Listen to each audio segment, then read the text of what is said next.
31, and this morning talks continue between Columbia University officials and pro-Palestinian protesters. Dozens of protesters out around midnight last night, leading to a few arrests. The university says these protesters have to reach a deal to close down the encampment on the campus's west lawn, or the school will be forced to take action. But what does that action mean as we continue with these protests? Eyewitness News reporter Reagan Medji in Morningside Heights with an update. Reagan.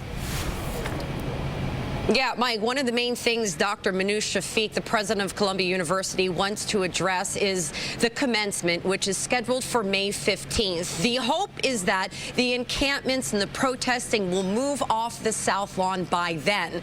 But a difference a couple hours makes. Stepping out of the way to show you right now, we don't have the protesters at large here at all. In fact, what's replaced the protesters, a couple of officers with the NYPD. We have the gates up and also some caution tape lined around this entrance point at 116th and Broadway here in Morningside Heights, right outside of Columbia University. But as we said overnight, a much louder scene than what we're looking at right now as protests erupted outside the campus gates. No less than a half dozen groups, mostly non-students, demonstrating and surrounding Columbia, demanding to release the hostages and free Palestine. Looks peaceful now. If this is how it remains, then okay, fine.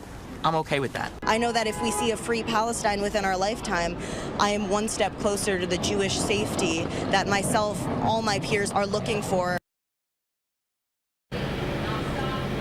And over at City College, protests continue, and with similar demands of their peers outside Columbia. It's been a week since the NYPD was called in by universities. More than 150 arrested at NYU, more than 130 at Columbia. Now, taking a live look here again outside of Columbia University, much different a couple hours later. There were protests overnight, but now it seems like everything is much more settled. We have NYPD officers outside in front of the gates. I do want to mention that the university is squashing rumors going around right now that the NYPD will be back on campus to clear the encampment. That is not the case.